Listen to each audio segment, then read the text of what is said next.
Hello everyone, welcome back to my YouTube channel. आज का हमारा मैथ्स का जो क्वेश्चन है वह इस प्रकार से है। यदि ए बी से 25% अधिक कमाता है तथा बी ए से x% कम कमाता है तो x का मान क्या होगा, ये हमको फाइंड करना है, ज्ञात करना है। ओके, इस क्वेश्चन के लिए जो ऑप्शंस है वह इस प्रकार से है। ऑप्शन ए 15%, बी 20%, सी 25% और डी 30%। ओके, तो चलिए इस प्रकार के क्वेश्चन को कैसे सॉल्व किया जाता है उसको सीखते और समझते हैं। क्लियर? ओके, तो सर्वप्रथम हम क्या करेंगे, क्वेश्चन में जो भी चीज़ें दी हुई है उसको नोट डाउन कर लेंगे। ठीक है, मैं यहाँ पे लिख देता हूँ। दिया है क्वेश्चन में पहली चीज़ जो दी हुई है वो दी हुई है ए की कमाई। ठीक है, तो हम कह सकते हैं, यहाँ पे लिख सकता हूँ मैं, ए की कमाई बराबर कितना दिया हुआ है, तो ये दिया हुआ है 25% अधिक। किससे? तो बी से। तो मैं यहाँ पे लिख सकता हूँ बी से 30% अधिक। ठीक है, क्लियर है? ओके, वहीं हम क्या कह सकते हैं, आगे क्या लिख सकते हैं हम लोग, बी की कमाई। क्वेश्चन में बी की कमाई भी दी हुई है। ठीक है, तो यहाँ पे हम लिख सकते हैं बी की कमाई बराबर, वो कितना दिया हुआ है, तो ये दिया हुआ है ए से x% कम। क्लियर है? अब हमें क्वेश्चन में ज्ञात क्या करना है, तो हमें क्वेश्चन में ज्ञात करना है x का मान। इतना क्लियर है? इतनी चीज़ें जो है क्वेश्चन में दी हुई है, पूछी गई है। क्लियर है? अब चलिए आगे चलते हैं। अब आगे हम क्वेश्चन को सॉल्व करने के लिए क्या करेंगे, तो हम मानेंगे। ठीक है, मैं यहाँ पे लिख देता हूँ, माना कि बी की जो आय है वो कितना है, तो बी की आय बराबर, यहाँ पे हम मान लेते हैं 100 रुपये है। ठीक है, तब बी की आय का 25% बराबर कितना होगा, क्योंकि क्वेश्चन में कहा गया है कि ए की जो आय है वह बी की आय से 25% अधिक है। इसलिए हमको क्या करना है, यहाँ पे हमने माना कि बी की आय जो है 100 रुपये है। ठीक है, तब उसकी आय का 25% कितना होगा, ये हमको ज्ञात करना है, निकालना है, तभी हमें ए की आय जो है वो मालूम हो पाएगी। क्लियर है? तो ये हो जाएगा आगे 100 गुने में 25/100। ठीक है, तो 100 से जो 100 है वो कैंसिल हो जाएगा। हमारे पास क्या बचेगा, तो हमारे पास बचेगा 25 रुपये। ठीक है, तो ये क्या है, ये है हमारा बी की आय का 25%। तो बी की आय का 25% कितना होगा, तो ये होगा 25 रुपये। क्लियर इतना? ओके, चलिए आगे चलते हैं। हमने बी की आय की 25% की गणना कर ली है। अब हम क्या करेंगे, अब हम ए की आय की गणना करेंगे। ठीक है, तब मैं यहाँ पे लिख सकता हूँ, तब ए की आय बराबर क्या हो जाएगा, ये हो जाएगा हमारा बी की आय,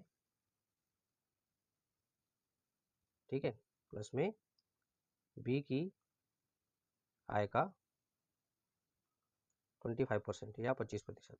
ठीक है, तो बराबर क्या हो जाएगा, बी की आय हमने माना 100।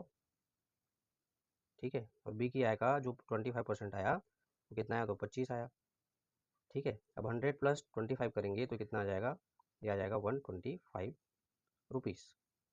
ठीक है, ये क्या निकल कर आया, तो ये आया ए की आय। ठीक है, तब ए की आय कितनी होगी, तो 125 रुपये होगी। क्लियर है?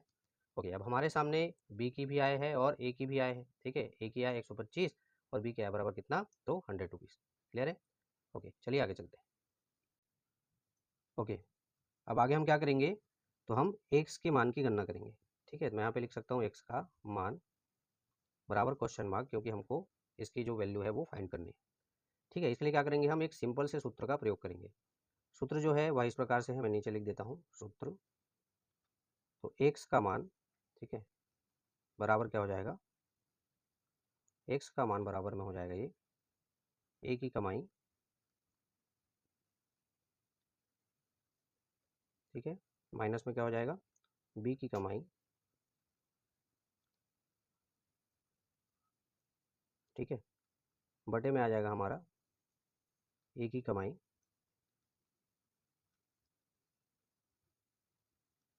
ठीक है, और गुने में क्या आ जाएगा, तो गुने में आ जाएगा हमारा 100। क्लियर है। अभी सूत्र में मार रखकर हम क्या करेंगे, एक्स की जो वैल्यू है, एक्स का जो मान है वो फाइंड करेंगे। ठीक है, तो ए की कमाई हमने ज्ञात किया 125 है, माइनस बी की कमाई हमने माना है 100। ठीक है, बटे में ए की कमाई कितना है, तो 125 है, और यहाँ पे गुने में क्या आ जाएगा 100। क्लियर है। ओके, चलिए इसको आगे सॉल्व करते हैं। इसको जब आगे सॉल्व करेंगे, ठीक है, तो क्या होगा, 125 में से जब 100 को माइनस करेंगे तो हमारे पास बचेगा ऊपर में 25 है 25, नीचे में बच रहा है 125, और गुने में क्या है, तो 100 है। क्लियर है। अब आगे इसको जब सॉल्व करेंगे तो इस 25 में से जब 125 को भाग देंगे तो कितनी बार में जाएगा, तो हो जाएगा 25 से कम 25, और 25 पंचे 125। ठीक है, इस तरीके से ऊपर हमारे पास अब ये 1 बचा है और ये 100 बचा है। ठीक है, इनका आपस में जब गुना होगा तो हो जाएगा 100। ठीक है, और नीचे में क्या है, तो 5 है। ठीक, अब 5 से फिर क्या करेंगे, 100 को डिवाइड करेंगे या भाग देंगे, तो 5 एकम 5 और 5 विषम 100। ठीक है, इस तरीके से हमारे पास जो वैल्यू आ रही है वो कितनी आ रही है, तो ये आ रहा है 20%। ठीक है, यही क्या है, यही एक्स का मान है। ठीक है, और एक्स का मान या एक्स की वैल्यू क्वेश्चन में क्या पूछा गया है इसके संबंध में, तो उसमें पूछा गया है कि बी की कमाई जो है या बी की आय जो है वह ए से x% कम है। ठीक है, तो एक्स के मान की गणना कीजिए या एक्स का मान ज्ञात कीजिए, क्वेश्चन में पूछा गया है। तो यहाँ पे हमने एक्स का जो मान है वो ज्ञात कर लिया है, एक्स का मान कितना आ रहा है, तो आ रहा है 20%। ठीक है, यानी कि बी जो है ए से कितने प्रतिशत कम कमाई करता है, तो 20% कम कमाई करता है। ठीक है, क्लियर इतना। ओके, यही हमारे इस क्वेश्चन का क्या होगा, आंसर होगा। अब चलिए बारी आती है ऑप्शंस की तरफ जाने की। ऑप्शंस की तरफ चलते हैं और देखते हैं कि कौन से ऑप्शन में 20% दिया हुआ है।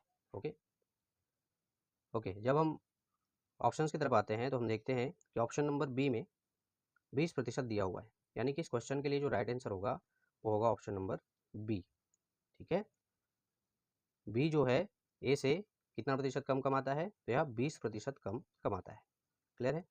आशा करता हूँ आप लोग को इस प्रकार का क्वेश्चन कैसे सॉल्व किया जाता है वह बहुत अच्छे तरीके से समझ में आया होगा, तथा यह वीडियो जो है आप लोग के लिए यूजफुल साबित होगा। इसी प्रकार के इंपॉर्टेंट टॉपिक क्वेश्चंस को लेकर मिलते हैं हमारे नेक्स्ट वीडियो में, तब तक के लिए धन्यवाद।